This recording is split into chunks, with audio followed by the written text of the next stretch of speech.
Hello, I am Chris William, executive producer and moderator for the long-running syndicated PBS series Carolina Business Review, seen each and every week on public television stations across North Carolina. In fact, the longest running and most widely watched source of business policy and public affairs here in the Carolinas. But what you're watching is our online installment called CBR Unscripted, and it is a frank, unrehearsed dialogue with leadership in the region about the issues of the day. And of course, COVID-19 dominates it. But the important thing is, what else does it mean? And that's why we do these online and immediate. And joining us now, this is my definition of him, but is a man who is almost a force of nature in himself. Certainly a leader in many rights. And I could go down the list of accolades that he's received. But since 2005, he has been the president and the transformational change of High Point University. We welcome from his office, Dr. Nido Qubein. Dr. Qubein, welcome. Thank you very much, Chris. It's always a pleasure being with you. And thank you for doing these segments. They really help us all stay in touch and learn about what's going on in our world under some very difficult situation. Thank you. And it has been unparalleled. People use the term unprecedented, President Qubein. What's been the impact on High Point University, the students, the faculty, the community, et cetera? Well, as you know, this unimaginable crisis has created tremendous challenges to all of us, clearly. All of us in business, all of us in personal lives, and so on. But in higher education in particular, and High Point University especially, it has been a disturbance on a number of levels. Clearly, people think about the revenue level. You know, when you have to refund, in our case, almost $18 million in housing, prorated housing and food, that takes a hit on your revenue line. And God forbid that if for some reason school does not convene again in the fall, we're certainly planning to do that, then you really get a bad hit, because you start losing some of the tuition and some of the housing and some of the food, and many colleges will be perhaps unable to proceed under such difficult situations. For us at High Point University, you know, we've always had good liquidity, very important word in times of crises, and we were able to manage our school without furlough, without headcount reduction. We obviously are working remotely. Most of us are working remotely, even though universities, as you know, Chris, are regarded as essential.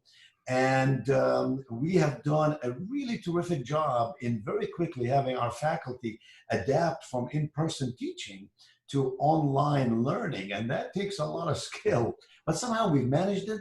And so, you know, financial is one piece, but the other piece, Chris, which I think is going to have lasting effect on all of us, is the emotional piece, is how we feel when we're not connected one with the other, when you're not, you know, in person with another human being. We all need that nurture. And that's going to be a tough one. But for higher education, I think this has been an important call to say, are we ready? Will we be ready in the future? And I suspect for business too, that we have to adapt and adopt new methodologies to deal with, sorry to interrupt you, sir. the new normal, as they call it. Does this, as you talk about the fall and tuition and cost, will this, and I use the display of a tide receding. When the tide does recede, Dr. Qubein, it obviously will expose a lot of things financially for many schools, many higher ed.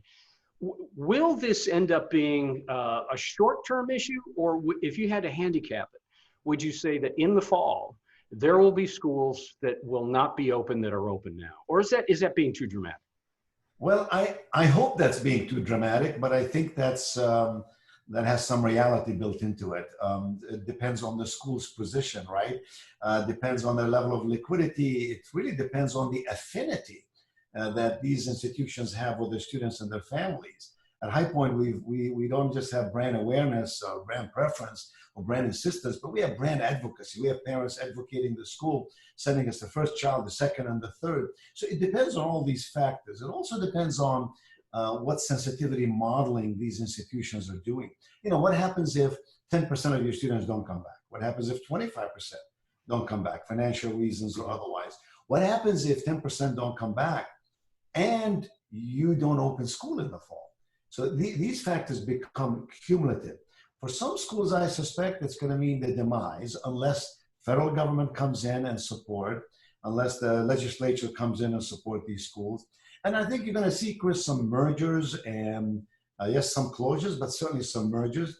Look, schools are like a cat, you know, they have 9 lives. If this doesn't work, they'll figure out some other way to make it work. And I'm hoping for the sake of everybody that we don't have a mass closure of institutions. That's not healthy for society. It's not healthy for America. At HPU University, we're very strong. That's not anywhere in our vocabulary. We will deal with this crisis with gumption, with grit, with agility, with resilience. And we will not only, as I told all of our people, I'm having all kinds of webcasts, events with our faculty, with our staff, with our families, with our students, to let them know what's going on. In times like these, we must communicate and we must connect with our constituencies. And what I'm saying to them is, we will survive and we will thrive on top of that. And that's what you have to believe. There's nothing else you can do. You have to have a sense of confidence based on competence, that if you do the right things and do them with, you know, with frequency, that in the end, you will make good things happen for students, for faculty, and for all those involved in your family.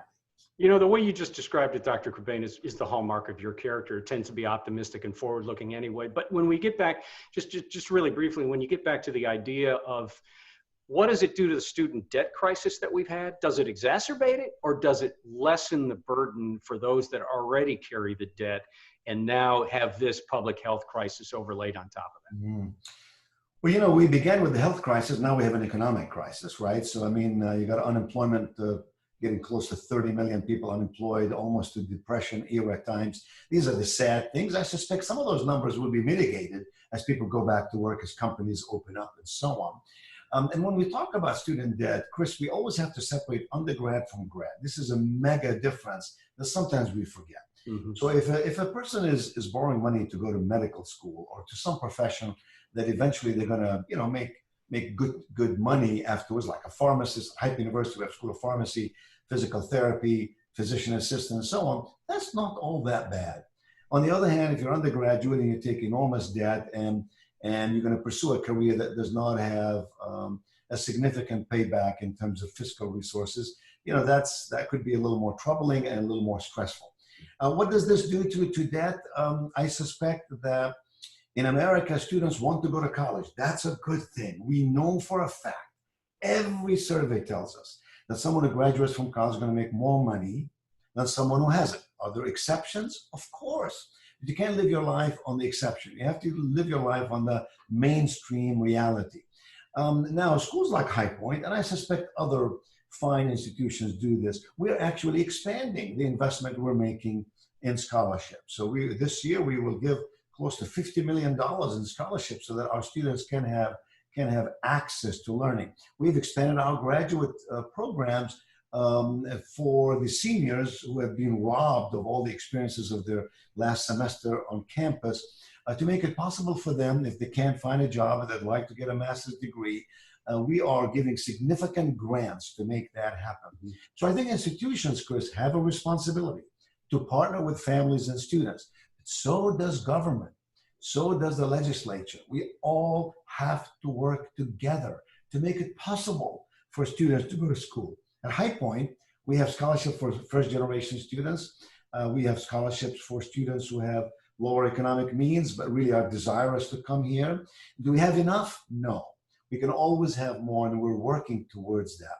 Mm-hmm. So I don't think that the debt issue really, we talk a lot about it, but I don't think that's the primary issue. The primary issue is, how can we make sure that universities are strong and well endowed and well resourced so that they can enable students to come at times with great scholarship infusion?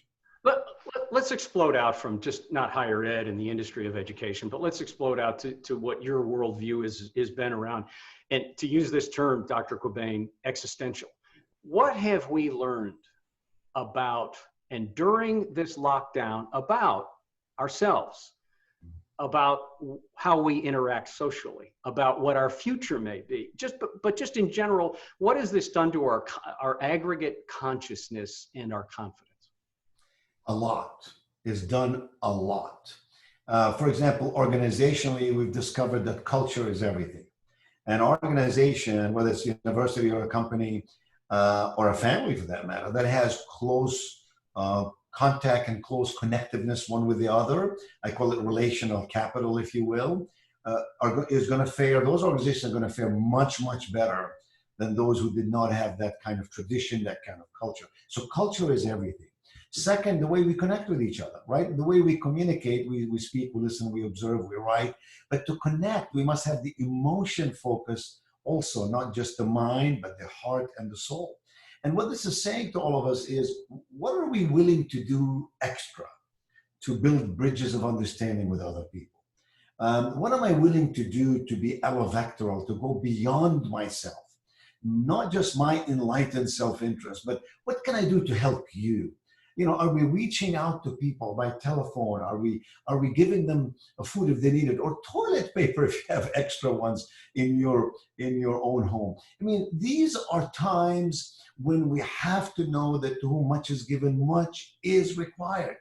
I'm on the board of several corporations, and some of them are doing some spectacular things in reaching out to help families with little children who can't be in childcare, for example, or families where one of the spouses is out of a job and they're worried about buying groceries.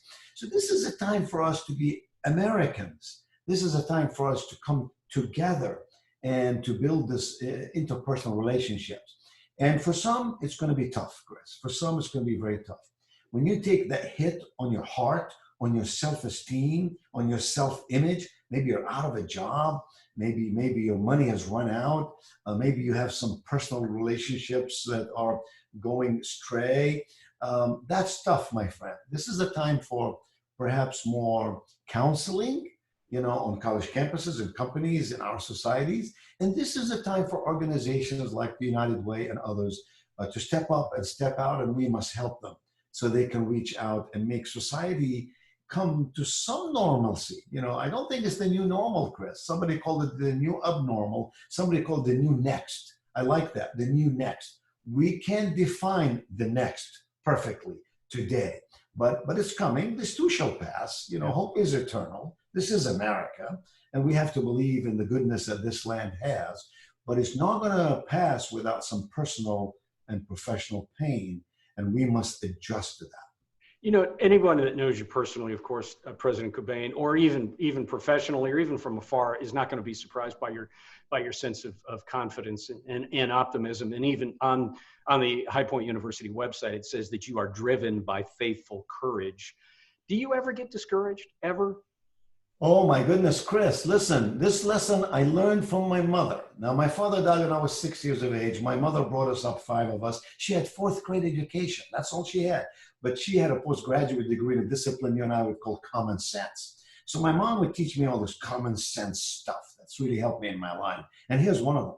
She would say, son, it is perfectly okay to be disappointed. It is never okay to be discouraged. She'd say, people will disappoint you, events will disappoint you, circumstances will disappoint you. But remember this, the circumstances in which you find yourself today will not determine where you end up. They only determine where you start. There's no such thing as unrealistic dreams, only unrealistic timelines. Chris, if we don't believe in that, then why would we get up in the morning? We have to get up with a spirit of anticipation that God created me for a purpose. And in spite of the difficulties, look, you got to take obstacles, turn them into opportunities. You got to take fear, turn it into focus, right? So this is a time not just to think about success, but to think about significance. Not just what I want to do, but how I must be. So I believe in the American spirit. I believe in the human spirit, and I believe that we will work through this. Yes, with some pain, yes, with some change, with some transformation. But look, you take change out of life, you take risk out of life, you take opportunity out of life. So we shouldn't be surprised by that. We should go after it with grit, with gusto, and yes, with faithful courage. Dr. Qubein, it's hard to argue with your optimism. Certainly is more than just skin deep, and you tend to share that with many people around you. We'd like to thank you for of course, your leadership during this very sensitive time, not just in High Point and the Triad, but broadly across the region. Our of course continued best wishes to you and the team up in the Triad of North Carolina. And thank you for joining us. And Chris, let me thank you, because you do an exceptional job, both on your television program, but also through these sessions, because this is what we need, my friend. We need conversations, we need dialogue, we need infusion of ideas and thoughts and strategies. And you're making that possible for all of us. And you are the professional. And for that, I thank you very much. Thank you.